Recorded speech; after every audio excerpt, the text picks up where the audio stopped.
Está no ar. Vai começar. Sai desse banheiro! Só não esquece de limpar. Tire as crianças da sala! Tranque o leão na jaula! Pânico! Microfone ligado, Convidado sentado, ouve essa merda, senão nós tá desempregado. Pânico! Um programa tão sensacional. Sucesso até no canavial. É, nós ouve mesmo. Muito bem, meus amores, de volta aqui na programação da Jovem Pan para todo o Brasil, mais uma edição do nosso Velho e Bom Pânico. Temos aqui os nossos Roberts. São dois. Ó. É isso aí. Por que são dois? A granel. Eu não sei. É pra acabar a fila logo. É. Oi? É uma Pra fila acabar a muito fila grande. logo. É, eu não consigo entender isso. E Pra mim é produção que não sabe fazer direito.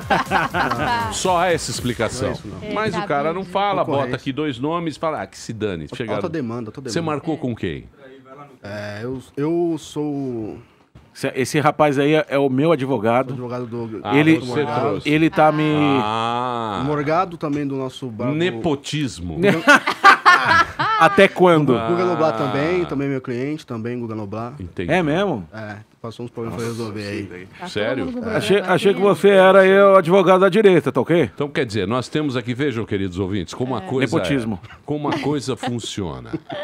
O cara dá um jeitinho, traz o advogado dele, pensando em Previamente marcado. Emílio, Tá marcado. Tá marcado? Previamente marcado. só pedir uma licença, Ele tá porque é na verdade. fila aí. O Emílio tem uma sensibilidade muito boa e é muito inadequado o seu Muito comportamento. inadequado.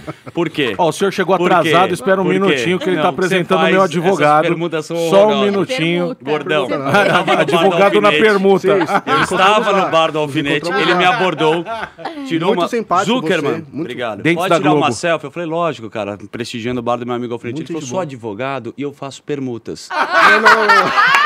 Para Advogado de pessoas permuta. famosas. Eu trabalho para o Rogério Morgado. Não, Se pai do precisar, Morgado. você divulga meu Instagram e você me leva na Jovem Pan. Aí, ó. Aí que você junta o quebra-cabeça. É. Não, mas não Agora tem poderia problema. revirar o jogo e bem. falar que é seu, falar. seu esqueminha. Deixa eu falar, Pois não. isso aí não tem problema, mas isso aí serve pra pessoa avaliar. Não me O quê? comenta perante o OAB, que isso. Porque você sabe que todo mundo exige seriedade dos dirigentes e tal. Sim. Chega na hora, o gordão do Bolsonaro faz o quê? Dá um tapinha na fila. Foi previamente a gente... Quanto tempo você tá pra vir aqui? Rô? Não tem bom. Tá vendo? Previamente marcado da maneira que tem que ser Mas feito. não interessa, meu querido. É o Romário Rodrigues, advogado, 29 anos. E você Pois lente de é contato advogado agora o quê? no dente. Dois ramos, civil, trabalhista e também consumidor e família. Boa, boa. E o Morgadinho tá o quê? Tá onde ele? Tô tomando processo aí da Relação- turma? De quem? Tô brincando. Consumerista, eu fiz uma coisa muito bacana pra ele. Não foi nem Roubou o processo. É contratante caloteiro. Peraí, calma. Calma, você tá nervoso. Não, Eu não tô nervoso aqui, daqui a pouco ele começa a falar meus trambiques aqui, aí é melhor não, eu vou falar na frente. Não, Ué, é um momento. Fala aí, Não, que cadê ele essa assaltou dieta? uma Não, padaria, esse gordo safado? Não, ao contrário, eu ajudei ele minimamente num ato muito nobre dele, uma ajuda. Fiz um pequeno documento ali pra ele de verdade. É? Não cobrei nada, assim. O cheddar que ele roubou lá do, Que isso? do New Dog. Muito nobre, de verdade. Mas, ó, então eu vou fazer o comercial do advogado, gente boa. Aqui, o Romário Posso passar meu Rodrigues. Instagram, me permite? Advogado tem um Instagram. Sério? Você que precisar, ué, eu tenho que fazer eu aqui, o merchan de graça. Que honra, hein? Tá Que aqui, honra, hein? paroca. Que honra. ADV Romário Silva. ADV Romário Silva, que é o advogado Exato. do Morgado e do Guga Noblar. Também. E Romário é por causa do jogador, né? Exatamente. Legal. Muito bem, Romário Rodrigues. Belos dentes, E hein? temos também o André Martins. 32 anos, de Sorocaba. Meu padeiro esse aí. É isso aí? Esse pão lá pra casa. Somos Pé Vermelhos, que eu sou de Avaré, Pô, nascido e Avaré, criado. Avaré E agora eu tô morando em Sorocaba. Centro-avarense. Tomei um Centro-avarense. pau uma vez lá no baile das caveirinhas. É mesmo? Puta, Bateram em você, eu apanhei que nem um cachorro. Mas por quê? Né? Sim. Centro-avarense, depois eu conto pra você. Baile do Havaí, baile do Ano Novo, era tudo Eu baile. era lá. no baile das caveirinhas, tinha umas caveirinhas, né? Eu tomei caveirada na cara. Uma vergonha. Tadinho. Mas Avaré é um lugar muito bacana. Tá. Jogava muito polo com o papai lá. Tem ainda o time de polo? Tem o time de polo, tem o time de bocha também. Bocha muito já, gostoso. Bocha já é pra velho. É, meus Centro-avarense. tios todos. centro ainda tem, o Centro Ambarense? Tem, tá de pé lá o centro e a Associação Atlética. Agora tem lá a represa, né? Tem os milionários lá. Tem muito condomínio bom, tem pra todas as classes, na verdade. Putz, lá é lindo, B, né? C, D, tem de tudo. Tem Jurumirim. Não, Não é já Jurumirim? fui. Condomínio Condomínio na represa O lá. pôr né? do sol mais lindo do mundo. Terra do pôr do sol. O mais lindo do mundo, o pôr do sol em Jurumirim. Pessoal com em cima da iates. ponte. Tem barquinho, né? Jet Barquinho, ski. lancha, jet ski, é outro Toalhas mundo aquilo lá. maravilhosas. Muito bem, um beijo pra Varé. Bom, é isso aí. Falamos? Falamos, doutor? Sim, Então vamos trabalhar. Obrigado. Palavras de otimismo com o bebê gigante. Palavras de otimismo com o bebê gigante. Esse é o famoso 16 toneladas. Fala, Fiote. Fala, Fiote. Fala, Fiote. Muito bem. Vou na fazendinha bonitinho. É, tô sabendo. Opa! Já tô assinadinho já. Pagou lá, velho? Pegou um dinheirinho bonitinho. Quem você convidou, Convida. Muito bem, hoje vamos falar de política. Da audiência, né? Temos a nossa Roberta aqui agora. Roberta é um luxo. A Roberta- nossa do Instagram, né? Roberta do Instagram. Ela é muito solícita. Roberta do Instagram é um clássico. Vem aí um sucesso. Ela vejo. entrou agora, você vê que vem aqui, pega pra anotar. Deu 6 meses. Vaza. Atração da alta cúpula. Não é, Robertinha? Dá oi pros ouvintes. Filha da aí, ó. família Klein. Não, dá um oi aqui no microfone. Vem falar oi aqui pra turma. Olha a cara da manteiga de inveja. A manteiga Você já- já vê na hora, meu Deus Beija, do céu. gente, olha bem pra minha cara. Colágeno Vocês em alta. sempre- Vem Posso cá. falar uma Pera aí. coisa? Olha Toda mulher que Sente vem a pele, aqui, na boa. fala que eu tenho inveja. Oi. É a diferença. Sabe Imita a- o Silvio Santos. Aí sim, hein? Tem valor. Tá vendo? Oi. É. Mandou uma oi. Então, ó, hoje, além da Roberta do Instagram, que eu vou fazer um bloco com ela, Boa. Ó. Aí gostei. nós temos a presença do nosso querido deputado Mamãe Falei. Ó, Boa. Os caras tão bravos com Tá. ele. por quê? Porque a turma caras do querem caçar Bolsonaro é muito chata. Ele briga com todo mundo, um dia briga comigo, outro dia Com briga bigode, os caras bigode. Brigaram com o bigode ontem. Eles brigam, caras eles tão gostam- bravos com Eles o gostam de bigode. briga. Mas tudo bem, Não deixa. posso falar nada. Então veio Mamãe Falei e vem o Rogério Greco. Então nós vamos falar dos embrólios, das confusões jurídicas de Jair Bolsonaro. Fala das armas aí, pô. Eu fui Quer eleito, falar de Fala porra. das armas aí, tá ok? É isso aí, porque eu dei uma declaração, o pessoal não gostou muito. Eu falei que bandido vai ter que morrer na rua igual barato. Sério que você falou aí? Falei isso aí. Barata. Vai morrer na rua igual barato. É. E vamos discutir isso com o pessoal, tá ok? É isso, Bolsonaro? Essa brincadeira sadia, eu sou um brincalhão aí, pô. É um puta cara bipolar, né? O cara ele fica bravo e depois ele faz uma piada. É, bicho. É o que nos É resta. democracia. É isso aí, pô. Vambora. Vambora. As mulheres. É, novo style, meu amigo. Aqui é nós. Puta de uma gripe. Vocês vão pegar tudo H1N1 aqui. Ó. Vocês vão embora tudo com H1N1. Muito bem, meus amores. Vamos trabalhar? Vamos. Hoje, presenças encantadoras. Sempre presenças lúcidas. Boas ideias. Choque de opiniões. O contraditório. Onde está a verdade? O povo sofrendo. O povo querendo soluções. Mas o mais importante pra gente, a coisa mais bonita da humanidade, é a dúvida que temos. E vamos falar hoje sobre vários assuntos, porque temos aqui o nosso querido doutor Rogério Greco, jurista, professor de Direito Penal e ex-procurador de Justiça, Rogério Greco e Arthur Moledo do Val, o nosso querido Mamãe Falei. Aê! Mais conhecido agora no TED Internacional como Mother's Talk. Little Mom. Little Mom Talk, é isso? Ou era Mother's Na verdade seria assim, Mommy, I told you so, né? Sim. Mais pra ficar mais... Abrasileirado. Mother's Talk é mais Mais sonoro. É sonoro. Mais sonoro e mais simples. Não é? Afegão médio, né? Tudo amigo? bem, doutor? Show de bola. Fale mais perto do microfone, pelo amor de Deus, senão os ouvintes reclamam. Aqui a turma reclama de Muito. É. Olha, Emílio, o microfone tá Você baixo. respira um pouquinho mais alto lá, respirou. Qual é o tema e subtema? Mamãe Falei. Olha, não sei. A Paulinha me chamou ontem. Você é o homem do algoritmo, você sabe o que E rende eu na acho que rede. provavelmente Tá rendendo o tema é o atentado, né? Atentado nos Estados Unidos? Eu ouvi falar que, né, as armas matam, né? As armas meio que saem sozinhas matando pessoas. Então, acho que a polêmica é essa. Eu achei que ia ter debate, mas o doutor tá do meu lado também. Então vai ser conversa de comadre aqui hoje, Emilhão. Do desarmamento? Desarmamento. O doutor acha também que todo mundo tem que andar com Taurus na cinta. Não, todo mundo não. Todo mundo não, mas assim, quem quiser. Eu tenho um cabo de madrepérola, um 32, Aí, que eu show de ganhei bola. quando eu fiz Bonito. 10 anos. Tá, 22. Você sabe que É na, 22? na minha época, toda criança ganhava um Taurus 22. Ai, que horror, Emílio. Com 10 anos você ganhava. Ó. Tirar na lata. Eu já tive um Taurus 22. Você já teve, não teve? Mas não com 10 anos, mas já tive. Com 10 anos. Com 10, você fazia 10 anos. O primeiro pelo no saco, você ganhava um revólver. Juro, pô, é sério. Era dor. E havia uma determinação que era o seguinte: atira no pé que não mata. Eu não sei se isso hoje em dia, com esses videogames, com essa... Eu não sei se hoje em dia isso aí é uma coisa legal hoje em dia. Eu acho que não. Eu acho que foi meio banalizado. A violência... O mundo hoje é muito violento, graças à cultura. A cultura está muito violenta, né? A gente não é um fenômeno do Brasil. É meio que mundial, né? Sim. Esse culto à violência, ao gangster, a não sei o que e tal. Acho que hoje em dia não... Mas sempre foi assim, né? Historicamente, o mundo sempre foi um lugar muito violento. Não, eu acho que não. Eu acho que não, mamãe. Você é um bebê ainda. Você ainda está você ainda está trilhando. Não, até tem uma estatística, Emílio, que na guerra, inclusive, só 20% dos soldados conseguiram atirar. Então tiveram que mudar, inclusive, os alvos, porque os alvos eram redondos. Então tinha aquela coisa do pretinho, do pontinho preto. Então o alvo se transformou numa silhueta por conta disso. Para simular um ser humano. Porque as pessoas têm dificuldade. Tem dificuldade de matar outro. Sim. Tá na nossa genética Sim. proteger o próximo. Mas dizem que depois que você atira, você consegue ter o sangue frio. Sim. Não, eles fizeram, os Estados Unidos tem o maior exército, né, o maior poderio militar do mundo. Eles mudaram o treinamento, que é o que o doutor tá falando, porque é o seguinte, quando você chegava na guerra que você via outro ser humano, você... Criava uma empatia por ele.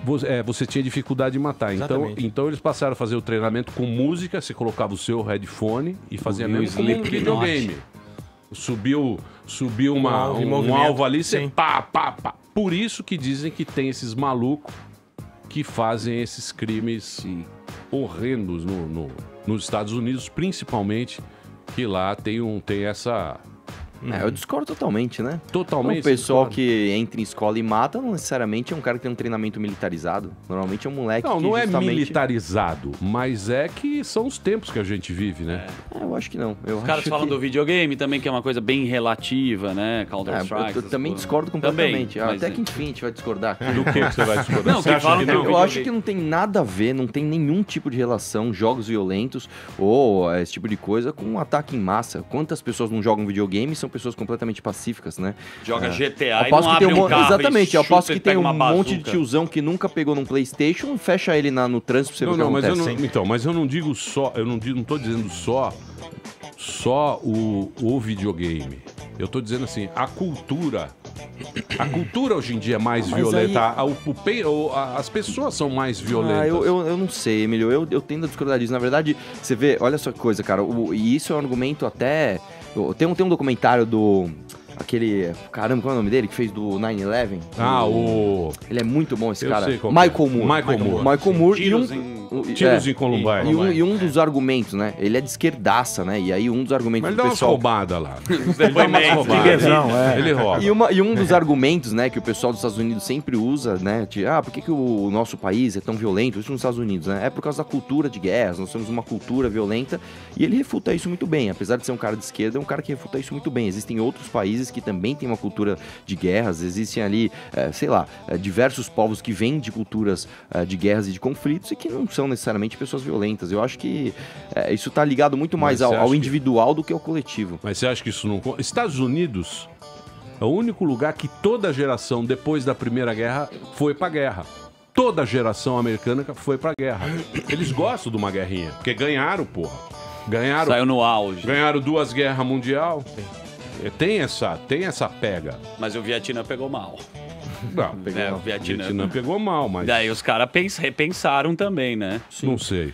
que você acha, Não tem nenhum doutor? desarmamentista hoje aí, meu? Como Cadê o Rabin? Tá fumando um lá em Orlando. O Rabin pegou treta no Twitter. com uma bomba. Tem lá do Sul, lá, ele é bom, já teve aqui. O Benê Barbosa? Benê Barbosa é gente a boa. gente Tava fe- falando, a Então, a Paulinha gente- me ligou, falou, Arthur, você vai falar de desarmamento amanhã Não, no mas Pânico. tá O com primeiro problema. cara que eu liguei foi no Benê. Então, o Benê Benê, teve me ajuda aqui aí. com o cara da Paz. Há muitos ONG anos. Sou da atrás. Paz, sim. Pra você ver como isso é um assunto. Há muitos anos atrás a gente trouxe aqui o Benê e o A mãozinha, Sou da né? Paz. A mãozinha. Lembra o Sou da Zé Paz? Mãozinha. E também ficou essa treta, mas é difícil você. Você vê, o Estatuto do Desarmamento é de 97, né? É FHC, é 97. Na época tinha pouco debate. A partir dali, você vê os números de violência, o número de crimes violentos, o número de homicídios por armas de fogo só aumentando, né? Nos últimos 30 anos, aumentou mais de 300%. E eu acho que é uma coisa até meio óbvia que se debata isso, porque enquanto a gente tem esse estatuto ridículo do desarmamento, desarmando o cidadão de bem, você tem os índices de violência só aumentando e a gente tem que falar sobre isso. Então eu acho muito importante o trabalho que o Benê faz, inclusive, apesar das tretas no Twitter, eu acho muito importante o debate, cara, e eu acho que a gente tem que falar sobre isso sim. Acho que tem que falar Mas sobre qual isso foi a sim. treta com o Rabin? Cara, na verdade eu não acompanhei direito, mas o Rabin meio que falou que ele... Cara, o Rabin é um cara genial, eu adoro ele, acho ele um cara sensacional, mas acho que ele errou, né? Foi falar do Benê, falou que ele só tava defendendo aquilo por causa de lobby, ainda chamou ele de tiozão, enfim, eu acho que ele Ele brigou no Ele tinha Twitter. interesses, né? Fábio Rabin. Esse aqui me chama de tiozão também.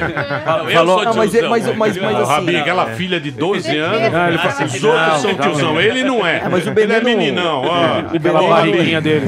Ô, Rabin, acorda, né, filho? Rabin acho que é surfista com aquela Ele acha barriga. que ele é aquela puta barriga lá. Isso é Flácido Domingos, porra. O Rabin, cara, o Rabin, é sério, só tem elogios pra ele, é um cara sensacional. Ele é mesmo. Então, Ele é um mas qual cara foi a treta? maravilhoso. E aí ele discordou do Benê Falou que o Benê Barbosa tinha lá. interesses em... Falou que, é lobby, né, tiozão? Eu achei que ele errou um pouco no tom, né? O Rabin, que é um cara sempre muito pacífico, ele é um cara que ele evita a treta, de repente ele, sei lá, meu, soltou uma Foi dessa. agora Mas isso? ele não tava Foi, sei lá, brincando? uns 2 dias atrás. Não, ele falou sério, também me surpreendeu um pouco. Certeza. Eu falei, poxa, meu, justo com o Benê, que é um cara tão, né, de boa e tal. Não gosta de briga. Acho que era piada, não consigo. Mas existe o lobby das armas, principalmente. Senhor das armas. Existe, só que olha só que coisa, cara. Principalmente nos Estados Unidos. Não, mas é que tá, Emílio, você vê só, como no Brasil tudo é perverso, né? O lobby das armas aqui no Brasil fez justamente com que a gente tivesse o monopólio da Taurus aqui no Brasil, né? A gente Aqui no teve- Brasil tem arma ruim. Mas acabou Espingarda isso, no velha. Brasil, acabou. Sim. Aqui Quebrou. no Brasil tem arma ruim. Ruim. Aquelas de Ruim. sal. Tô falando arma mesmo, Estados Unidos lá, você compra, porra. Você compra No Walmart. metralhadora no Walmart. Um Então, R15. aqui, na verdade, já tá melhorando, né? Eu comprei uma Glock esse ano, Eu inclusive. tenho 8, né? Eu tenho a G19, Ô, tenho a louco. G28. Sério, vocês são aqueles... Ó, que- Tenho um HK.40. Os Rambos tenho brasileiros. Sério? Eu tenho só uma Glock. Eu tenho uma Sério Nerf. mesmo. Então, eu vou mas- te falar, Emílio, os meninos atiram muito, muito. Assim, eu tenho 5 filhos, né? E os meninos são 2, atiram, mas atiram com força. Tem um menino de 15 que é sniper. Na hora. Você treina com ele dá vergonha. Quantos anos? Metralhadora alemã. Aí, tá vendo? Culpa do videogame. E o menorzinho, a primeira vez que ele atirou, ele tinha 8 anos. E atirou com fuzil, com 8 anos. Porra. Aí, Mas é passando. meio cedo, não? Não, aí sabe o que acontece? As pessoas falam, mas em casa você tem filho, tem criança, é perigoso. Não é perigoso, não é, desde que você ensine, desde que você eduque. Às vezes eu saio, né, às vezes assim, meio voado, vamos dizer dessa forma, e deixo minha arma em cima, né? Assim, não tem que fazer isso. Na minha época era Mas em cima do guarda-roupa. Na caixa de Ninguém sapato. nem toca, não tem nem curiosidade. Eles atiram tanto, não tem nem curiosidade de chegar e ficar manuseando a arma em casa. Não Você existe. conversa com seus filhos armados? Fez a lição em casa ou não fez? Mas em vez de pôr o chinelo, eu já ponho 38 na mesa. Vamos O conversar. cara Eu faz a acho, lição é. rapidinho. Eu sei que quando a gente critica, né? Isso aqui é porque é criança, isso, aquilo, outro. Mas o debate hoje, na verdade, que a gente tem que entender é o seguinte: é um debate ideológico. E o momento da ideologia já passou. Em 2005, quando aconteceu o referendo, 2/3 da população, 63%, quiseram, né, assim, ter armas. Então agora, por exemplo, o decreto Bolsonaro. Eu tô ajudando um senador amigo no Congresso. E eu vejo que o debate é ideológico, não tem sentido nenhum mais esse debate. Mas o decreto ele é inconstitucional, o decreto ele fere o estatuto, que fere nada. Não tem nada de... Assim, é uma faculdade do presidente fazer isso e foi o que ele fez. Sim, Só é uma que as pessoas- prerrogativa dele. Sim, e as Discurso pessoas- dele, inclusive. É claro, e as pessoas não se conformam com isso. Então, assim, o grande problema é esse, que o momento do debate acabou. Ninguém tem que discutir mais isso. Agora, ficam criando um monte de tumultos justamente porque o decreto tem um nome, é o Bolsonaro. Se fosse qualquer outro que tivesse ditado o decreto, não teria essa discussão. Então, mas você não acha também que isso... Porque o que acontece? A gente está vivendo há muitos anos com uma turma mais acanhota, vamos dizer assim, acanhota. Com certeza absoluta. Né? Há muitos anos. Sim. E sempre foi colocado na nossa cabeça que arma é perigoso, que arma não sei o que não deixa de ser verdade. Sim. É verdade. Não deixa de ser Eu vou te dar verdade. o meu dado estatístico. Eu fui promotor de justiça durante 30 anos. Eu fui promotor de júri muitos anos. Eu vou te falar que eu não me lembro de ter feito 5 júris com armas legalizadas. 5, na minha carreira inteira. Caramba. 5. Então, quer dizer... A arma tá na rua de qualquer jeito, né? De qualquer jeito. E assim, a maioria, na verdade, é com arma branca. A maioria é com faca. Não é nem com arma de fogo. Então, e as que são com arma de fogo, são armas ilegais. Então, assim, esse debate, porque a arma, o camarada tem uma arma legalizada, isso é conversa. E essas estatísticas que a gente tem, normalmente são mentirosas. O cara chuta. Assim, sem querer falar mal de A, B, C, mas, por exemplo, o Lula, outro dia eu dei uma declaração na televisão, já está circulando direto nas redes sociais, que ele viajava, né, pelo mundo afora aí, dizendo que no Brasil tinham milhões de crianças abandonadas, e quando na verdade ele não tinha esse dado estatístico, ele só chutava. Sim. Então, Ele mesmo assumiu Ele mesmo depois. assumiu isso. Então, quer dizer, a estatística normalmente ela é mentirosa, você não tem... E tem um outro detalhe, a gente fala, mas as armas matam, né? Como você está dizendo, não sei o quê. Amigo, não são as armas que matam, né? São as pessoas que estão por detrás das armas que apertam o gatilho.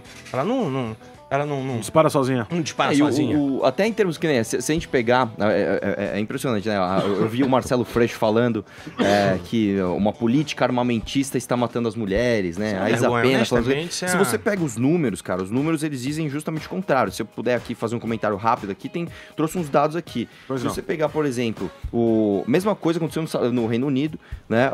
Em 97 teve um atentado, motivados pela essa, né, polêmica de atentado, eles resolveram fazer uma lei extremamente restritiva lá para armas. O que aconteceu a partir de lá? Você teve 125% mais estupros, 133% mais vítimas de assalto.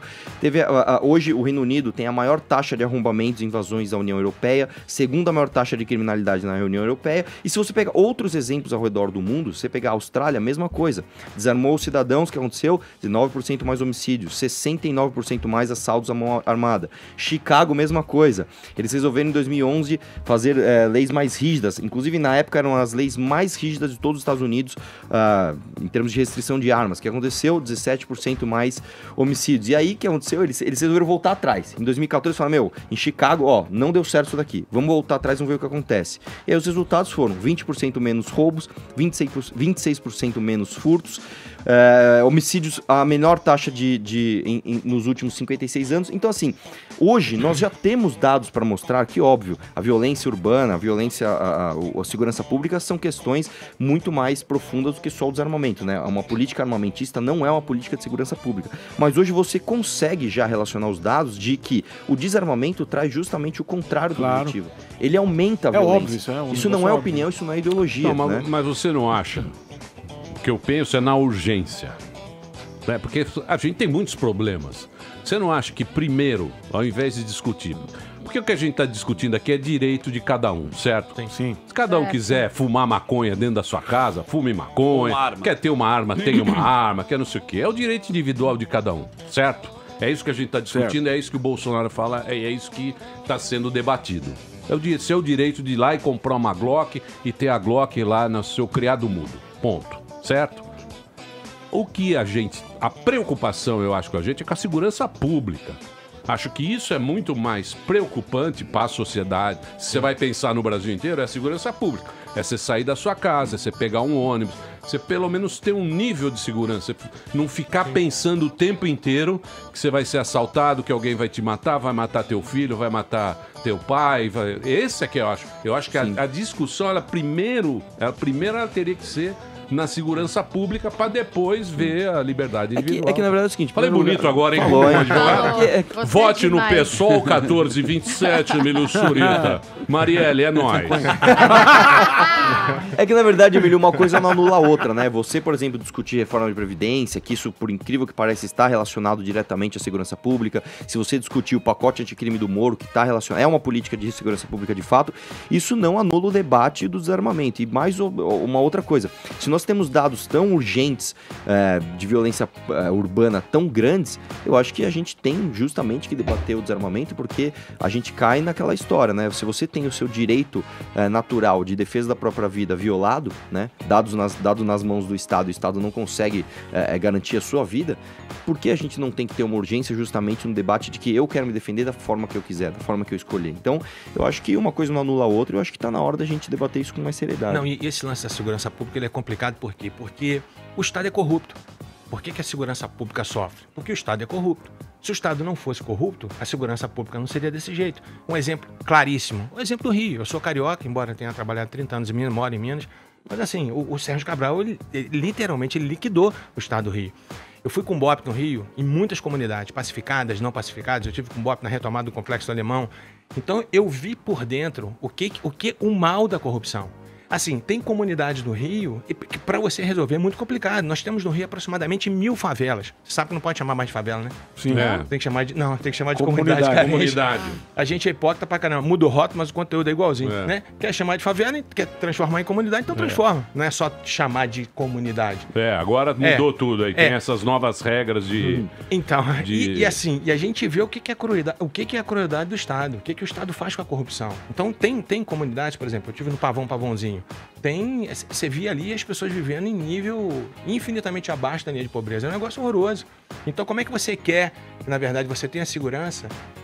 O Estado está armando essas pessoas, na verdade. Se você for olhar de um jeito ou de outro, é isso que está acontecendo. Já que a gente está discutindo se eu posso ter a minha arma, mas, assim, a criminalidade toda tem. Você vai ver nenhum vagabundo, nenhum bandido registrar a sua arma. Isso é absurdo, isso é loucura. A gente entrou nesse lance aí da segurança pública. O que vocês acham da declaração aí do presidente falando da liberdade dos policiais atirarem e ter essa retaguarda aí depois? Porque hoje em dia o policial atira, ele se ferra.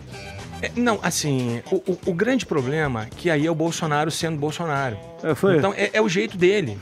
Claro. Mas não é bom também. Não é legal. É hora de ter não é legal. É bom ter um bom discurso, um argumento. Porque também, doutor, também não é legal você ter medo da polícia. Sim. Não é legal você ter medo da polícia.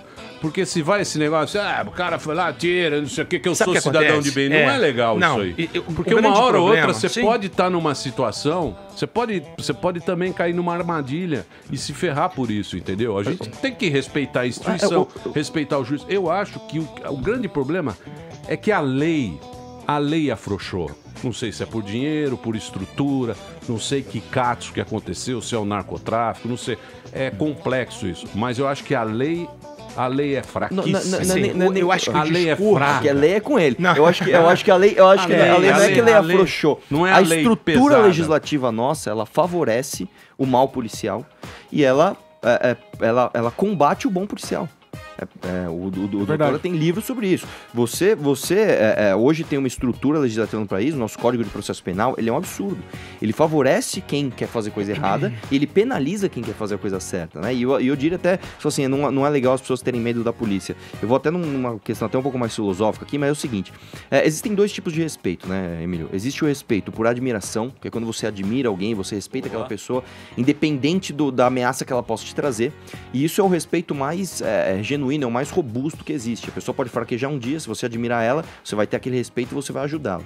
E existem pessoas que, infelizmente, não têm admiração pela polícia, não têm admiração pelas instituições, não têm admiração nenhuma pela sua pátria e pela lei. Essas pessoas a gente tem que impor outro tipo de respeito. E outro tipo de respeito, infelizmente, é o por medo.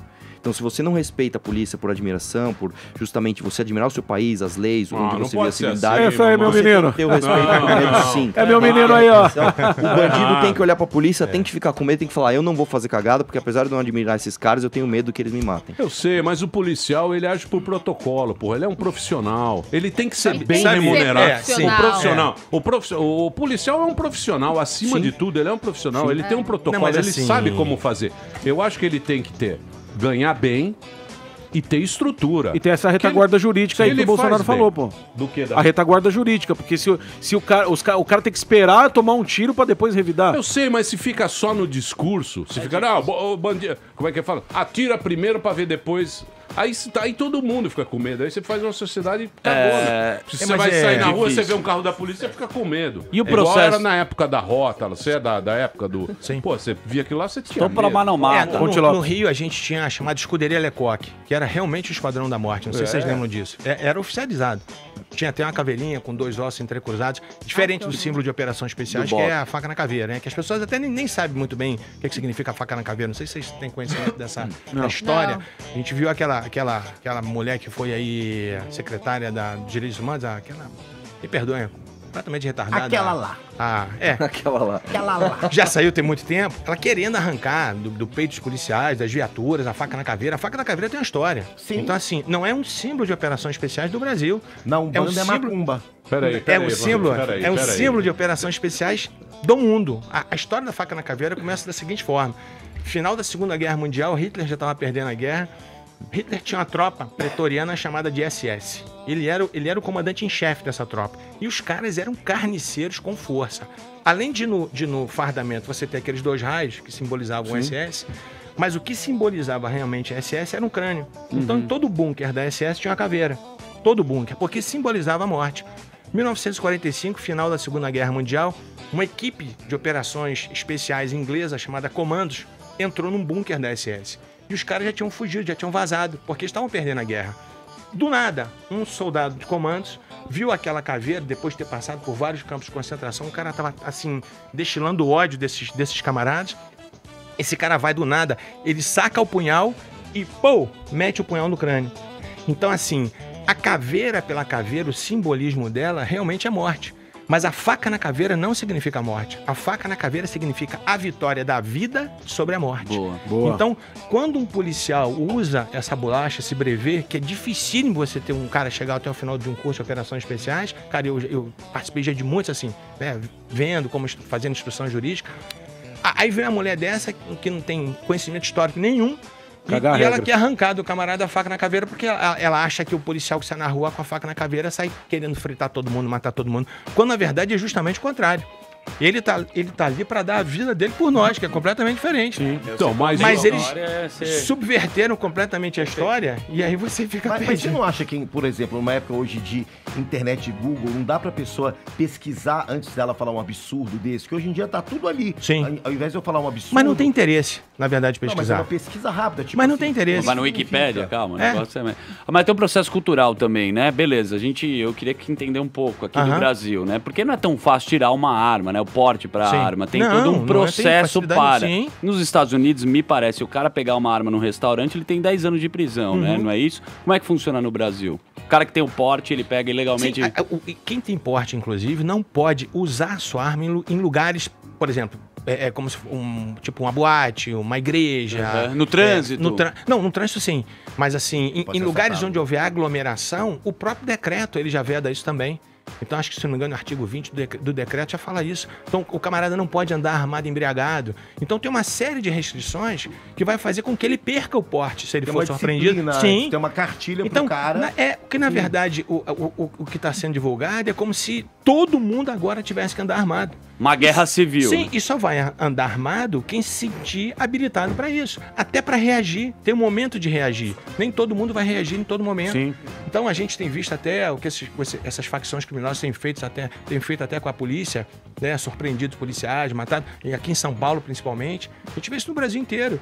Então, assim, existe momento de reagir e momento de fugir. Porque muitas vezes vocês ensinam que não deve reagir, né? Sim, claro. Tem muito policial que já morreu reagindo Sim. quando tá, muito tava cidadão de folga. também que reagiu à arma. Sim. E muito que não reagiu e morreu também. Eu acho que esse assunto não é fácil. Não. Só um complemento ao que o ele não falou. É fácil, aqui no Brasil é o mamãe. seguinte, se você pegar tecnicamente, Dani... E eu, Evandrinho. Legal.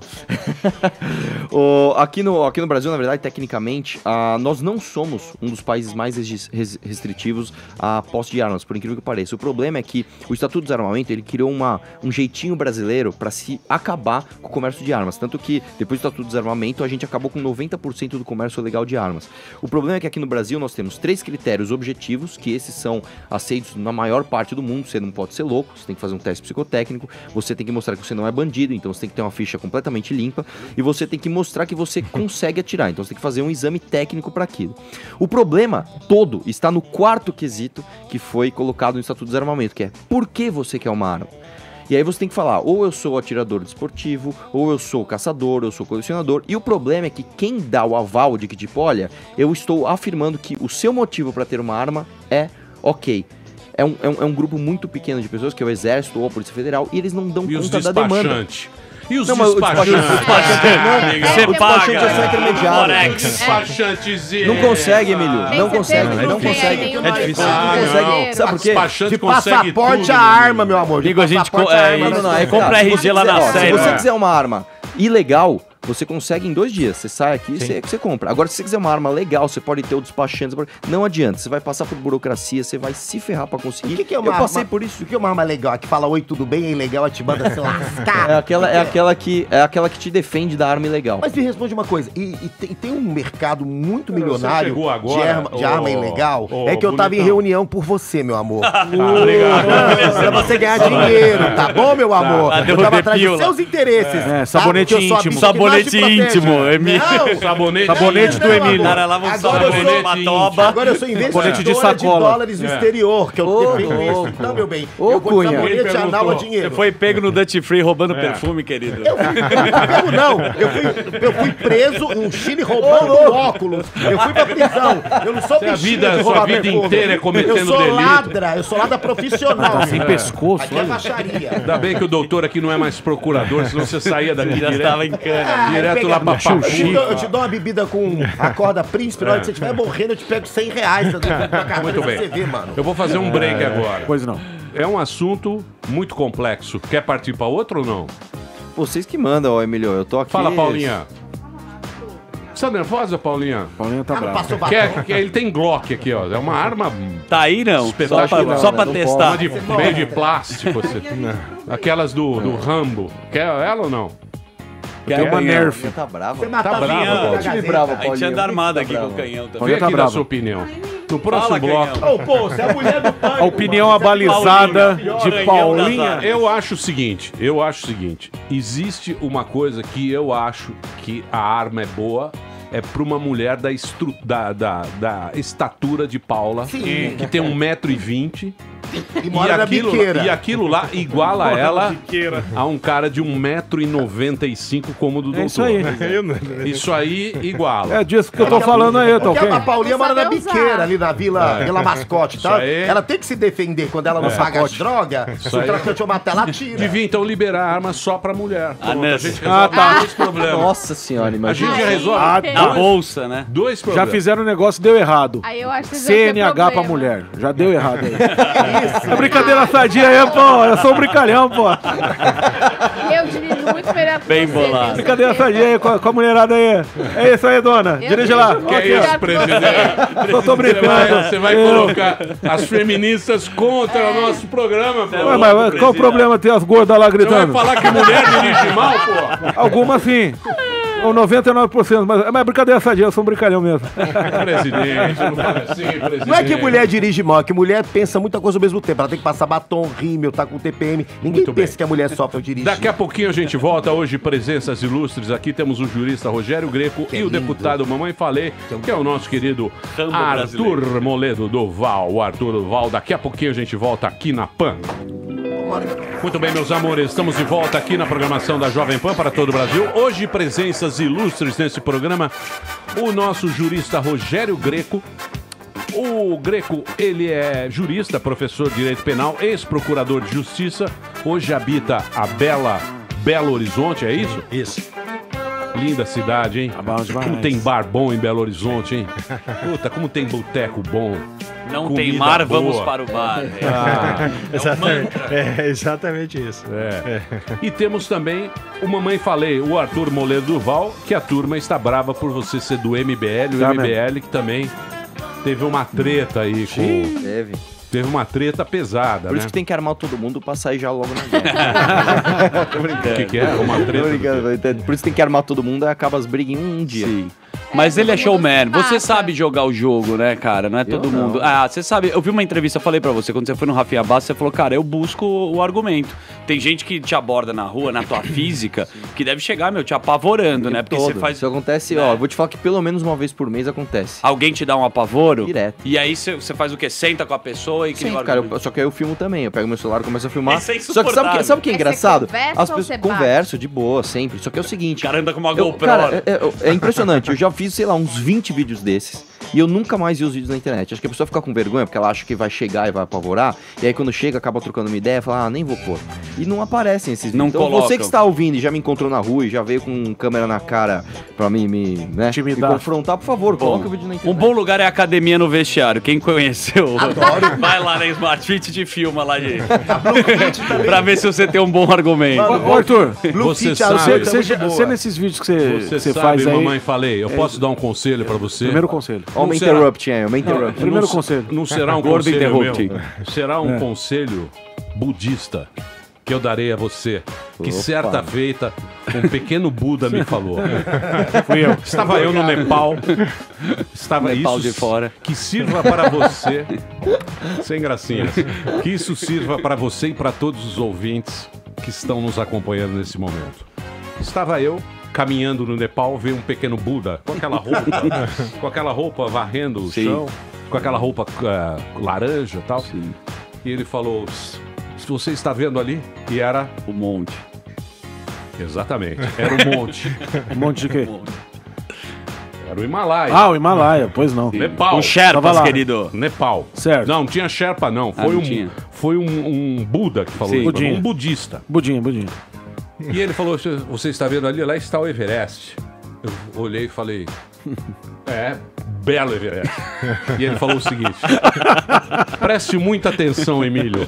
Você que é um cara que é muito gostosão e quer se dar muito de gostosão e tem muita opinião de merda. Ele falou com essas palavras pra mim. Caramba. Calma, Buda. Você não sabe. Aí eu respirei, ele falou o seguinte: quanto mais alta a montanha, mais forte é o vento. Então você agora, que chegou lá, prepare-se, que o vento vem, e o vento você não sabe de que lado ele vem. Te derruba rápido. Prepare-se pra tomar porrada, meu amigo. Não adianta querer ser o gostosão O vento todo não tempo. come... O vento Só não o cume dói, interessa. né? Como esfria. Você entendeu? Então, Arthur. meu amigo, quanto mais alta a montanha, mais forte é o vento. Falando em derrubar... Você tem que aguentar agora. E bater... Nesses vídeos que você vai no meio da turma, você já teve que bater em alguém, não? Nunca, cara. Nunca Já bateu teve em que- ninguém? Já teve que sair correndo, dar um chute pra desviar, mas nunca, nunca, cara. E ó, eu desafio qualquer pessoa que Já já tenha me apanhou? visto. Já Teve apanhou. um vídeo meu agredindo alguém. Saiu batendo, em Volanda. Nunca fiz nada. Nem na Eu tava sauna. falando pra você, no Nada, próprio isso. MBL tem o Gabriel, que é o menino lá do Rio de Janeiro, que ele é um cara que é uma referência pra ele. O que você tem achado do trabalho dele? Cara, maravilhoso. Gabriel é muito bom, amigo nosso, faz o trabalho que tem que ser feito no Rio de Janeiro. Ele faz um trabalho um pouco mais local também, né? Ali pega os bailes funks ali da região, tal, trata de Vereadores. temas mais locais às vezes, mas é um cara, puta, sensacional, gente boa pra caramba, amigo nosso, tá evoluindo aí, espero Já que o pessoal... apanhou muito também. Por que o pessoal está detestando você? Nesse momento que eu tenho muita informação de... eu descobri o Rabin. Você descobriu? Voltando. Fábio Raban. Eu tenho certeza Você que é sabe- piada. Que Você piada, não é sabe- piada nada, Não, não. não é não. Não? Você sabe que a rede social é muito fofoqueira, né? Eles gostam de Ok, passar a ok. mensagem pra ver o circo pegar fogo. Diz Simacari. Simacari, @Simacari. O Rabin foi na onda da bolha da militância. Oh, meu Deus.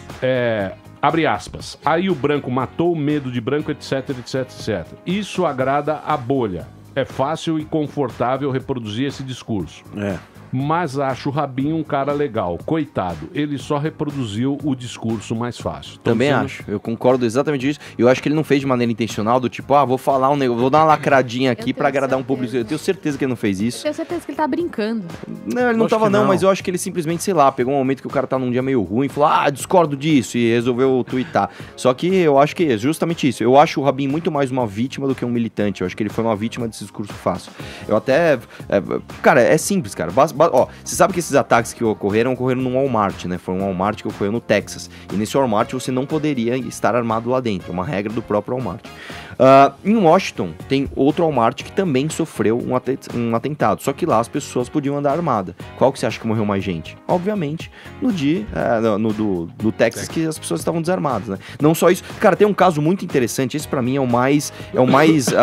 e isso é engraçado, porque esse caso é muito interessante e esse caso não passou em nenhuma grande mídia. Existem duas grandes cidades nos Estados Unidos, uma chamada... cidadezinhas, aliás, uma chamada Portland e outra chamada Maryland. E o que aconteceu foi que em Parkland, um estudante entrou numa escola querendo matar as pessoas e conseguiu matar 19 estudantes. Não tinha ninguém armado lá dentro, ele matou 19 estudantes. Um mês depois, fizeram uma manifestação daquelas bonitinhas, sabe? Como é que é? Books, not bullets, né? Tipo, mais livros, menos armas, que discurso lindo, etc. e tal. Coincidentemente, na semana seguinte da manifestação, entrou um estudante numa escola de Maryland para matar outros alunos. Só que lá, eles não tinham seguido essa orientação, eles tinham seguranças armados. O cara conseguiu matar apenas 2 pessoas. Então assim, duas cidades similares, em menos de 2 meses, tiveram atentados similares. Numa morreu 19, na outra morreu 2. Por quê? Na que morreram 2, tinha um segurança armado para impedir o maluco. Então assim, isso não passa na mídia Professores porque Rambo? Você vê só, não é nem professor lá, era segurança. Professor com aquelas coisas, com aquela bazuca do Rambo. Mas você vê, não era nem professor, era um segurança. Não, treinado. Israel, por exemplo, todo mundo, quem tá nas Forças Armadas, leva o seu fuzil pra casa. Eu nunca vi um tiroteio no meio de... Não, mas Israel mas também tá exagerando. Não. Pô, vocês estão muito extremos. Não. Mas se você for a Israel, você vai ver isso lá. Em todas as excursões, você tem um menino. É verdade. Em Tel Aviv as bichas não se batem. Com seu fuzil lá na bandoleira. Não só isso. Você quer ver uma coisa? Não tem problema nenhum aqui, o Brasil é um país que gosta muito de esporte. Peraí, nós temos muita briga. Calma. Peraí, Israel não dá. Israel não tem gatonete. Mas Israel, o cara não senta de costa pra rua. Os caras vivem em estado permanente de atenção. Vamos trazer o Brasil aqui, ó. Vamos trazer o Brasil. O Brasil é um país que gosta muito de esporte. Eu vejo briga de futebol, eu vejo briga de tudo quanto é esporte. Você tem briga e pancadeira. Sabe onde eu nunca vi briga, cara? Até hoje eu nunca vi. Em clube de tiro. Você já viu briga em clube de tiro? Não tem, meu. Não tem. O cara desabafa. Não é, o cara olha e fala assim, se eu fizer cagada aqui, se eu sacar uma arma e der o primeiro tiro, eu é que vou morrer. Então o cara não atira. Por que a gente não expande isso pra toda a sociedade? Isso não é conversa ideológica. Vamos fazer uma experiência. Não é isso. Ô, mamãe, se você pegar os dados do mundo... Sociedade não é um clube de tiro, pelo amor de Deus. Eu sei, mas o Emílio, é o que eu tô falando. A gente pode tomar esse exemplo. Vamos fazer Eu tenho um outro exemplo. Vamos falar do Brasil. É só pra quem cheira. O estádio de futebol sem alambrado. O estádio de futebol sem alambrado. Falaram que ia virar um caos. E aí? Puta, perfeito, cara. Exatamente. Estádio de futebol, o pessoal falou, não vai dar certo. O que tem a ver o alambrado porque o pessoal subestima a população. Falaram assim, estádio sem futebol sem alambrado. O nego vai invadir todo o jogo, vai quebrar tudo. E aí? Não é assim, não é que funciona. Não, e não só isso. Se você quiser trazer isso pro Brasil, Emílio, olha só. Antes do Estatuto do Desarmamento, a gente tinha um país mais desigual, um país mais miserável, um país com índices de educação ainda piores. Foi e os PT, nossos Não. Você lembra? Não, e nem foi PT, nem foi, pobreza, pior que nem eu nem vou apertar esse botão agora, aqui. Quantos nós levamos, quantas escolas, pátria educadora, Dilma? Ô, Emílio, eu não vou nem apertar esse botão. Quanta bolsa cartilha. Muito cara de direita hoje. Confirmando a direita, confirmando. Mas, ô, Emílio, olha só. Fez. Agora tô lá, em Curitiba, Moro. Você me prendeu, você acabou com a economia do Emílio, olha só. Muito cara de direita, quando vai... Muito bom. Risadaria, ano que vem. Muito cara de direita, isso me decepciona um pouco. Quando vai defender o seu ponto de vista, quando vai colocar o seu argumento, principalmente quando vai rebater crítica, ele aperta o botão, mas e o PT, né? Então o cara, mas e o PT? Mas e o PT? Verdade. Você pode ver, cara. É real. Eu tô nos últimos meses evitando totalmente falar sobre isso, que eu não quero me misturar a essa galera que não tem porque argumento. já foi, já passou. Não, exatamente. Hoje tudo é o PT, tudo... Não, então peraí, vamos sentar e vamos conversar. Você que pensa. Calma lá, Emílio. Eu sou um calango. Eu vim do Nordeste. O calango sobrevive à bomba atômica, meu amigo. Aqui no Brasil, o Estatuto do Desarmamento nem foi o PT que implantou, isso foi implantado em 97, era o governo Fernando Henrique, e, novamente, a gente tinha, como eu estava falando, a gente tinha um país mais desigual, mais miserável, com índices de educação ainda piores, e os nossos índices de homicídio e crimes violentos per capita eram muito menores. Então, de fato, o Estatuto do Desarmamento pegou um país que melhorou economicamente, melhorou em termos de desigualdade social, melhorou em termos de índices de educação, ainda que timidamente, mas os índices de violência só aumentaram. Por quê? Porque existe uma relação, não é só no Brasil, é ao redor do mundo, que o desarmamento traz violência, ponto final. É uma pauta, não é? É a segurança, mas não é...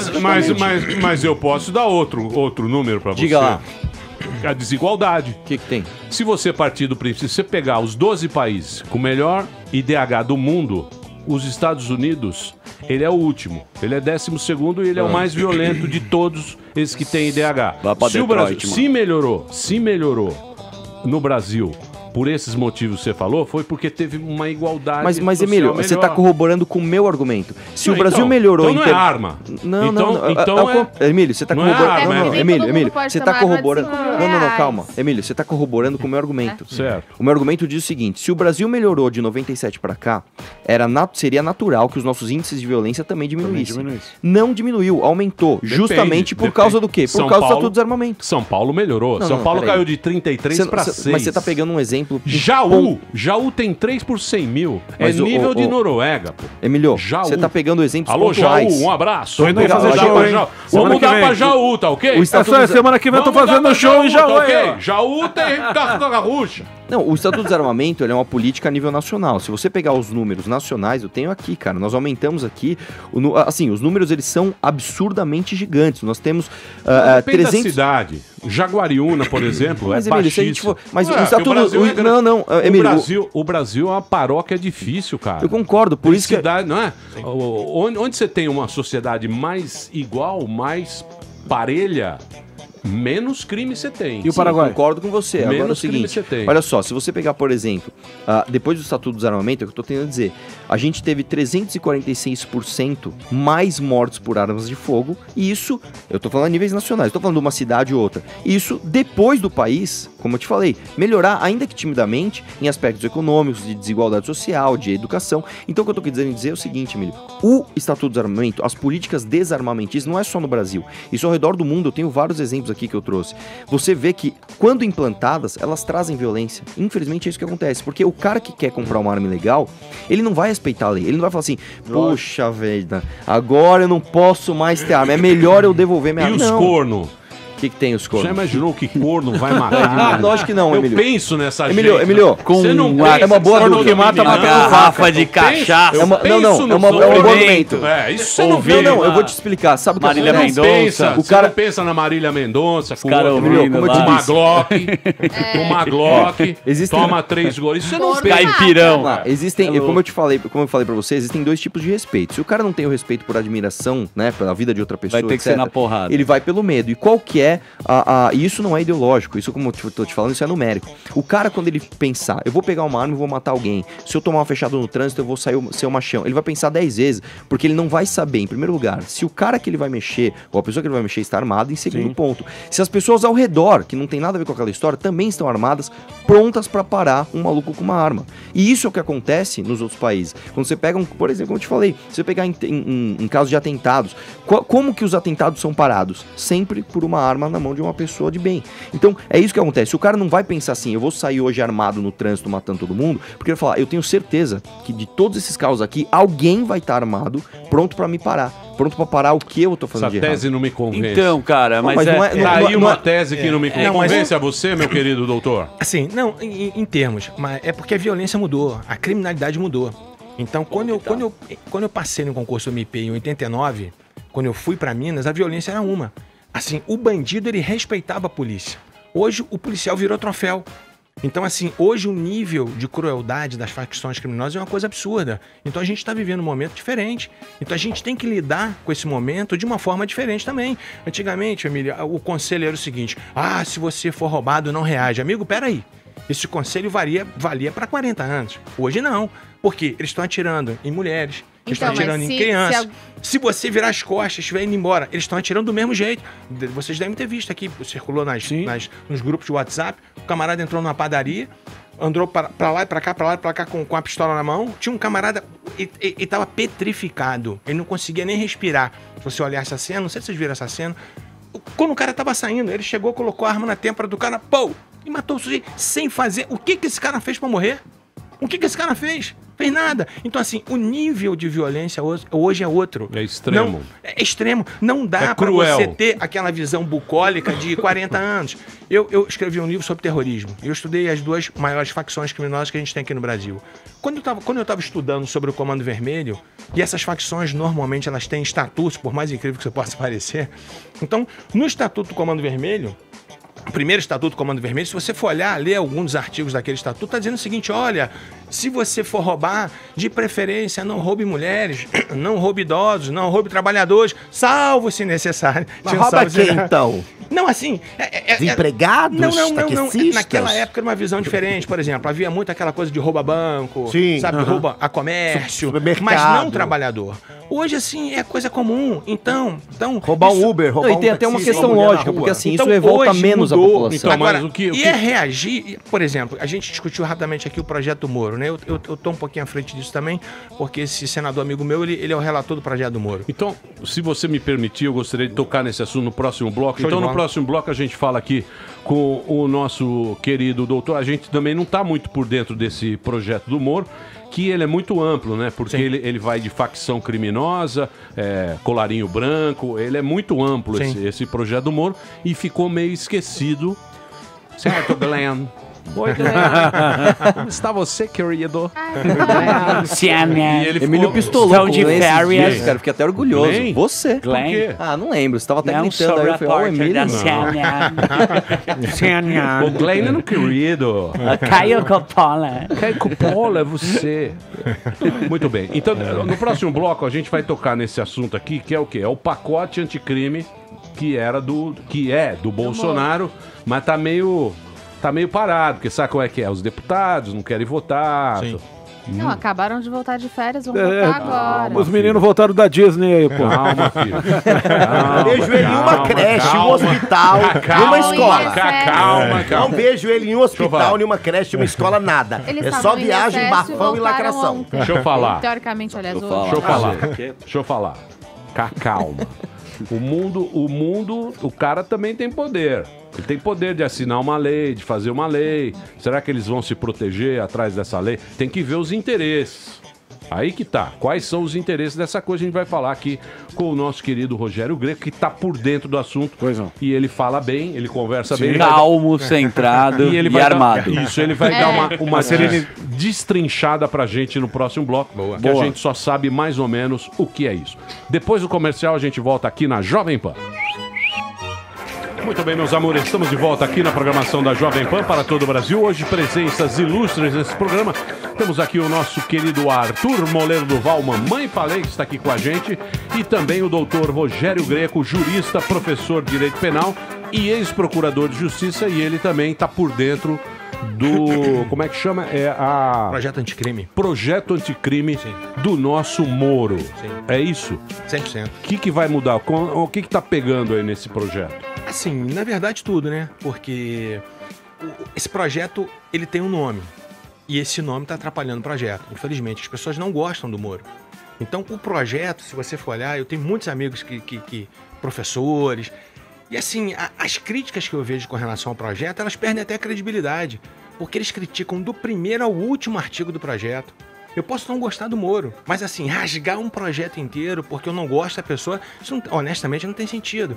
Só vou te dar um exemplo, Emílio. Um dos artigos desse projeto diz o seguinte, vê se vocês acham razoável essa situação criada pelo projeto. Não faz muito tempo em Minas, uma policial militar estava chegando na sua casa. Tava estacionando o carro. Quando ele embicou o carro na garagem, vieram 2 vagabundos. Também não pode chamar de vagabundo, não. Você sabe, né? De jeito nenhum. Tem que chamar de cidadão delinquente. Ah, pronto. Agora pronto. Sério. Vieram E não é mais cachaceiro, é cana afetiva. Vocês não me chamem mais de cachaceiro. Muito bom. É cana... Por favor. Eu vou chamar de Próxima cachaceiro. vez. É barra pesada demais. É, cana afetiva. Aí 2 canos afetivos chegaram quando ele embicou o carro na garagem, 2 camaradas vieram e fizeram a menina como refém. Colocaram no banco de trás e saíram com o carro dela. Essa menina era policial militar. Pra sorte dela, a pistola dela estava embaixo do banco e ela pegou a pistola e matou os 2. O que você entende dessa situação? Pois se defender. Claro. Essa menina agiu em legítima defesa ou não agiu? Claro. Agiu. Aí o que aconteceu? Ela ficou presa por conta disso. E o projeto, ele evita esse tipo de distorção. Quando um delegado de polícia, evidentemente, através da situação que ele está se deparando ali, se ele perceber que aquela pessoa agiu em legítima defesa, é uma coisa gritante, uma coisa óbvia, qual é a razão lógica para prender essa pessoa? Esse artigo está errado? Não. O que o Moro fez? Por conta de pedidos, principalmente da galera da polícia, que merece um tratamento especial, não adianta dizer que não. A polícia ela foi vitimizada por mais de 20 anos. Assim, esses governos corruptos que a gente teve no Brasil durante mais de 20 anos, esses governos sucatearam a polícia. A começar por baixos salários, essa coisa toda. Então, assim, aí o que acontece? Foi criado um artigo, uma coisa que a gente chama em direito chamada de excesso exculpante. O que é um excesso exculpante? Aquele camarada, ele se excede em razão do medo que ele está envolvido, da situação que ele está envolvido. É uma situação de pânico, é uma situação de pavor. Sim. Imagina aqui, Emílio, eu tô conversando com você, do nada eu saco minha pistola e coloco na tua cabeça. Sabe assim, cria uma sensação absurda de pânico. E aí um grupo do Congresso já começou a criticar esse artigo, dizendo o seguinte: olha, mas se esse artigo foi criado para a polícia, porque pode haver uma redução da pena, pode até isentar de pena, se esse artigo for criado para a polícia, é justamente para o policial que ele não vai poder ser aplicado, porque o policial ele não pode atuar com medo. Assim. Amigo, que absurdo esse argumento. Como é que o policial não atua com medo? Assim, o medo faz parte da atividade policial, a covardia não. Porque eu jamais operaria com um policial que eu não tivesse medo. Esse cara é um risco para todo mundo. Sabe assim, o medo é inerente à atividade policial. Mas como eles querem destruir o projeto de qualquer jeito, então tudo está errado. Por exemplo, existe um tal de confisco chamado de confisco alargado. E aí é o terror dos vagabundos, né, da elite dos vagabundos. Porque qual é o nosso grande problema no Brasil? A gente sempre prendeu por baixo. Sim. A gente fala, nós Peixe temos... pequeno. Sempre é isso. Assim, Emílio, eu sempre fui promotor criminal. Então, a minha clientela sempre foi essa. Então, hoje o Brasil está mudando o foco da metralhadora. Hoje, quando você começa a ver esses políticos vagabundos aí, esses caras são genocidas, para te falar a verdade. Esses políticos aí que estão sendo presos, né? Essa corrupção toda no Brasil, cara, esses caras, eles causam uma desgraça em massa. Ele é muito pior do que o estuprador, ele é muito pior do que o latrocida, ele é muito pior do que o homicida, porque eles terminam assim, a rodo. E a gente gosta de tirar foto com um vagabundo desse. Então assim, sabe? Então essa visão tá mudando, graças a Deus. Então quando você tem um projeto que começa a punir por cima, é óbvio que quem tá no poder não vai permitir que uma coisa dessa vá para frente. Por exemplo, você acha normal, você acha certo você ter um crime de corrupção entendido como sendo um crime hediondo? O que é um crime hediondo? Para as pessoas poderem entender melhor. Quando a gente chama uma infração penal de hedionda, existe um rol, um elenco de crimes previsto na Lei 8.072 e outros que são considerados afins aos hediondos. Mas o que é esse rol? Por que esses crimes se chamam hediondos? A gente raciocina assim, esses crimes são tão graves, que eu vou rotular esses crimes de hediondos. Ou seja, são as infrações mais graves que a gente tem. E eu te pergunto, a corrupção, ela é um crime grave? Por que um crime de corrupção não entra nesse rol de crimes hediondos? Depende pra quem, né? Exato, porque o camarada não vai dar um tiro no seu próprio pé. Entendeu? Então, assim, é remar contra a maré, mas as coisas estão acontecendo. Então, essa coisa do confisco alargado. O camarada tem um patrimônio comprovado de 5 milhões de reais. Mas ele tem 30 milhões de reais que ele não consegue comprovar. E ele praticou uma infração penal, que vai ter um limite, uma pena correspondente à infração penal que vai poder se fazer esse tal de confisco alargado. E se ele não comprovar a origem lícita dos seus 20, 30, 40, 50 milhões de reais, ele vai perder. Tá certo isso? Claro que tá certo. Porque como é que você ataca uma organização criminosa? É você cortando, o lado financeiro dela. Sim. Se você corta esse lado financeiro, acabou, ela seca, ela murcha. Então, tá certo pra a raiz do lado financeiro. Mas já que é o lado financeiro... Você tira a raiz. Eu acompanho essa linha de raciocínio, até todos os argumentos aqui. Se é o lado financeiro, a gente tem o dinheiro, a gente precisa saber qual que é a prioridade. Será que não é qual é a prioridade? É a segurança, a saúde? Porque sempre é a mesma pauta. Você usaria o que esse dinheiro primeiro? Pra educação? Não, mas porque daí que a gente tem que entender. Porque a gente tá discutindo isso, mas tem outras mas prioridades. Quando você consegue cortar um pouco a corrupção... O problema não é você acabar com a corrupção. Isso é utopia. Em todos os países do mundo existe corrupção. Agora, você trazer a corrupção para índices toleráveis. Não é esse absurdo que existe no Brasil. A gente está vendo o que aconteceu com a Petrobras. Emílio, ainda nem começou a apurar o BNDES. O BNDES é um banco. A Petrobras ela é uma empresa. Agora, você imagina o que aconteceu dentro do BNDES. Por isso que se fala tanto em caixa preta do BNDES, porque quando se começar a apurar, aí vai passar um rodo geral. Você vê o Sérgio Cabral, quando ele estava sendo ouvido lá pelo Bretas. No começo, aquela arrogância toda. Não, das joias, né? Isso era só caixador de campanha. E agora ele tá vomitando tudo que ele fez. Tudo. Vem aí, Eike Batista. Ele falou que vai abrir a boca também. Não, e olha só, então a gente tem absurdos. E um dos mais absurdos que eu vejo é você ter um Supremo Tribunal Federal, assim, que julga casos que ele não poderia julgar. Juízes que são suspeitos de julgar determinados casos que continuam julgando. Por exemplo, se você for padrinho de casamento de alguém, você é meu padrinho de casamento, por que você é padrinho de casamento de alguém? Eu sou próximo. Eu gosto tanto de você, pode dar um presente bom. Eu gosto tanto de você, Você não é da minha família, mas eu quero que você faça parte da minha família. Isso é ser padrinho. É trazer o camarada pra dentro da sua família, não é assim? Você vai chamar padrinho de casamento quem você não conhece? Não. Se for muito rico, a gente chama um micro-ondas, uma geladeira. Tem esse lado da organização criminosa que a gente tem que cortar, o lado financeiro da organização. Então, assim, a gente tem visto julgamentos do Supremo com relação a pessoas, o próprio Eike Batista, essas coisas, isso não pode acontecer. Então, mas isso aí quem abriu o olho da gente foi a Lava Jato. Foi a Lava Jato. A Lava Jato mostrou que o Brasil até aquele momento... Hoje em dia não sei também se é assim. Pode ser que continue a roubalheira aí. Não, a gente não sabe direito. Não, A gente sabia que era o quê? Era amigos de uma organização que tomou o poder. Ele ia lá, dava dinheiro para elas. Esses caras davam dinheiro para política para votar leis em benefício dessas empresas. Então era uma organização que fez isso durante muitos anos e, quer dizer, foi isso que aconteceu. Não é?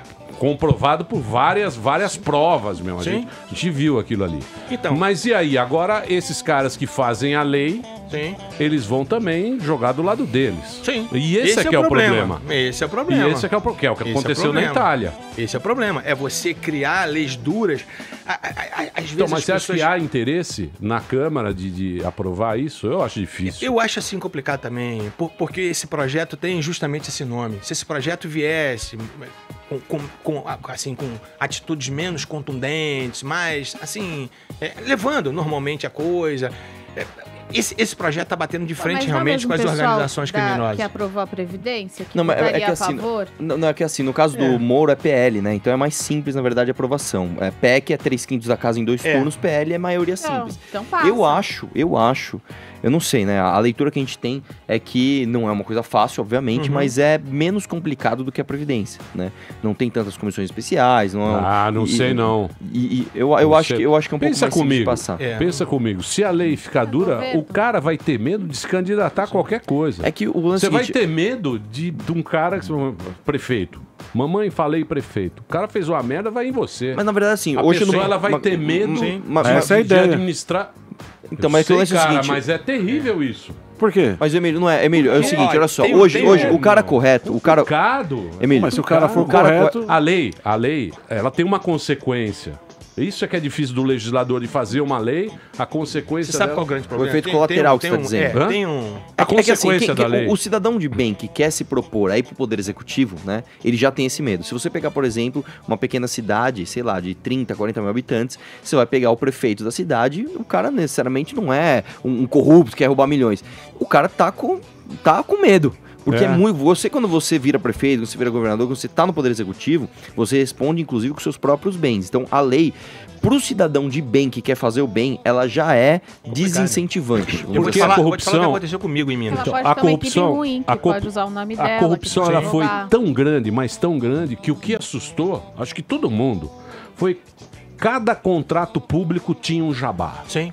Todos os contratos públicos tinham jabá. Sim. De lixo, de não sei Os o quê. menores aos maiores. Entravam jabá na prefeitura, no estado, na rodovia, na petróleo, tudo tinha um jabá. Isso assusta, pô. Você fala, meu, é um país de corrupto, todo mundo tá roubando aí, todo mundo tá metendo a mão no dinheiro público. Sim. Que a gente paga imposto em tudo, até no claro, pão, no leite. A pessoa não sabe, aqui nos Estados Unidos complicado, tem ali cara. o imposto. Sim. Aqui a pessoa não sabe que tudo ela paga imposto, no pão, no leite. E agora, Rogério, o que você acha que vai? O que você acha que vai acontecer? Olha, eu acho que agora o Congresso ele vai retomar com essas discussões. A tendência é que, assim, o projeto talvez no todo ele não seja aprovado. Eles vão, obviamente, decotar aquilo que seja de interesse. Por exemplo, essa coisa do confisco alargado, que eu acho que seria uma alternativa assim fantástica, mas dificilmente isso vai passar. Por quê? Porque o camarada que tem uma riqueza de origem ilícita, ele não vai querer perder tudo de uma hora para outra. Então, assim, tem muitos pontos que vão ser realmente assim complicados. Agora, por outro lado, existem situações que as pessoas ficam falando, nós, aqui no Brasil nós vamos aumentar a nossa população carcerária, nós já temos hoje aí talvez mais de 800 mil presos. 800 mil presos. Então, mas se for assim, não tem como prender, então deixar solto. Não, assim... Custa caro. Custa caro. E no nosso bolso que sai isso. Mas eles soltos custam mais caro. Quanto custa um preso hoje? O preso ele custa em média, dependendo do estado, 3 mil reais.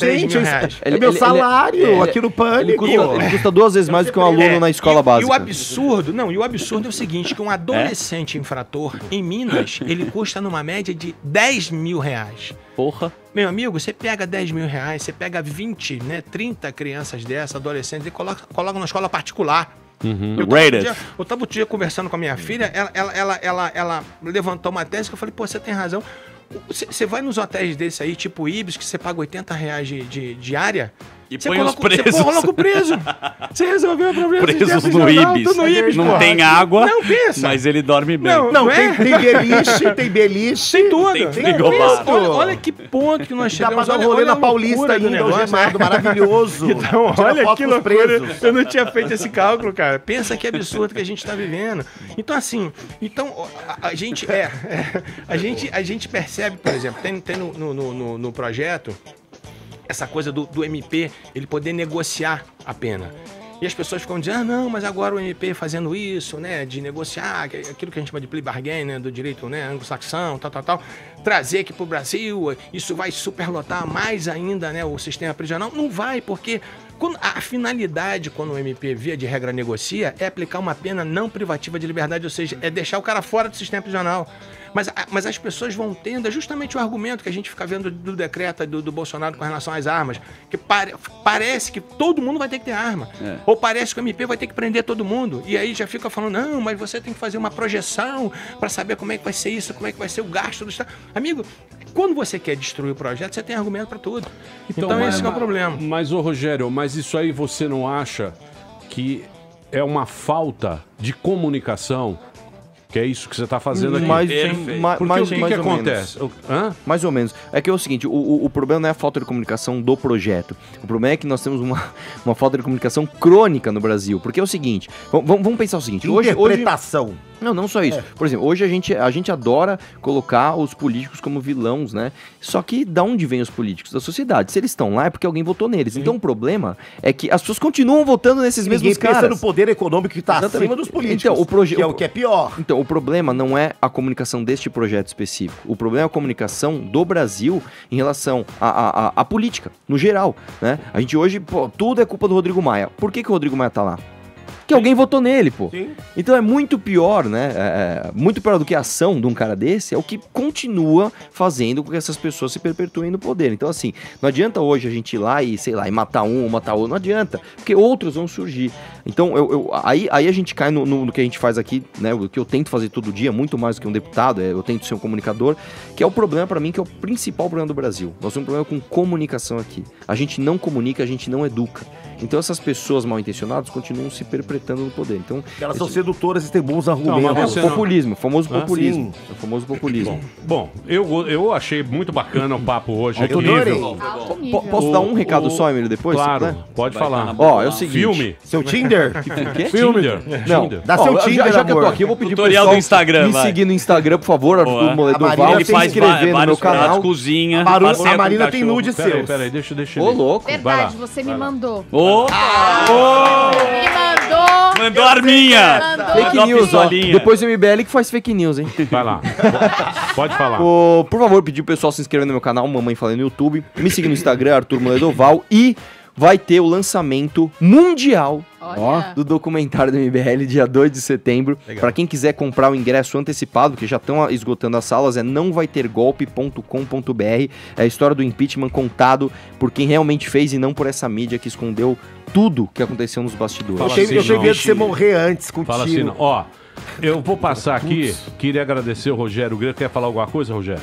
Não, até fazer Lógico. No Instagram. Um comercialzinho no Instagram. Claro. Você também posta foto de sunga igual eu criei agora um canal com aulas gratuitas pra galera do direito. Então quem quiser se inscrever Pra galera do direito. Do direito. Então é canal do Greco, só entrar lá no YouTube e o meu Instagram é É você que tá pagando faculdade e tá perdendo aí, ó. Instagram qualquer? É Rogério.Greco. Rogério.Greco tá no Instagram e deve ter no YouTube também. No YouTube também. Canal do Greco também. Canal do Greco é no YouTube. É o Dr. Rogério Greco. Ele é jurista, professor de direito penal, ex-procurador de justiça e ele tá por dentro aí das coisas da justiça. Se você quiser seguir, vá lá. Muito obrigado, Rogério. Mamãe Falei, mais uma vez, Obrigado muito a vocês. obrigado. Amanhã é de bola. E obrigado a todos os ouvintes que nos brindaram com uma belíssima audiência. Aê! É o que você gosta, né? Eu gosto de audiência, Claro. homem e confusão. Muito bem. Daqui a pouquinho tem mais aqui na Jovem Pan. Muito bem, meus amores. O que você quer, Evandrinho? Falar minha agenda do Sul, meu amor. A Misha vai pro Sul, turnê. Posso falar? Pode falar. Dia 27 de agosto estarei em Blumenau, cidade maravilhosa. Dia 28 de agosto em Floripa e 29 de agosto em Balneário Camboriú. Maiores informações no meu Instagram maravilhoso ou do Emílio, que é o que me agencia. Ganha 30% de mim. Tá bom, gente? Eu não tenho Instagram. Posso dar um recado, Emílio? Pois não, meu amor. Rogério Morgado, hoje eu estarei lá em Diadema, Teatro Clara Nunes, ingressos esgotados, 100% da renda revertida para a Santa Casa de Diadema. Legal. E dizer também que amanhã, como toda quarta-feira, no Nil Cabala, a noite nossa aí de stand-up comedy, amanhã teremos Bruna Luiz e Rafael Marinho. Traz Ele é o máximo, cara. Vamos trazer quem? A Bruna é maravilhosa. Vamos trazer a Bruna aí. Tá ok? Dia 13, terça-feira que vem, Rogério Morgado estará em Jaú, lá no Tarim Eventos. Mais informações no meu Instagram, @Rogério Morgado, segue lá. E o Talk Show de volta terça que vem aí com o Fernando Holiday. Gravei já com o Celso Portioli, com a turma toda aí. De volta semana que vem, a Você é o terceira novo temporada. Faustão, irmão. Você tá É poderoso. brincadeira, Você é o 137, novo galera. Faustão. Te vejo na Globo. Às 2h01 aí, galera. É Vamos embora. isso aí. É. Eu vou embora, vou para Dirce. Paga meu almoço hoje? Comer um bife a Rolex. Você paga meu almoço hoje? Bife a rolão. Bife a Rolex. Tchau, gente. Amanhã bife com estamos de relógio. volta ao meio-dia aqui na Jovem Pan. Por favor, tratem bem de Paulinha Krausch, que ela está deprimida. Muito triste. É mesmo? Tá triste. Muito triste. Os ouvintes Drama são de muito, Paula. muito cruéis. A vida é Ela muito... liga muito A pra esse vida- pessoal A que vida, fica falando a vida é mal. muito breve e muito cruel. Então, pra que Não leia os comentários. Deixa Paulinho. Claro, lê os gente, comentários. verdade. Não leia, não leia. A minha Limeira. Ela tá muito Tem triste. que ler comentário chapado, porque aí você não liga. É o que você Nossa. faz. Ah, não tem Mas tá jeito. 100% do chapado. Ainda mais um hater. Vamos explorar Rafael Ilha trazendo. É o nosso coach. Rafael William. Mas já terminou? Terminou! E eles não desistem! Já terminou, vamos acabar. Já está na hora de encerrar. Pra quem já almoçou, pode aproveitar e sair pra cagar. Acabou mesmo! Acabou! Acabou mesmo!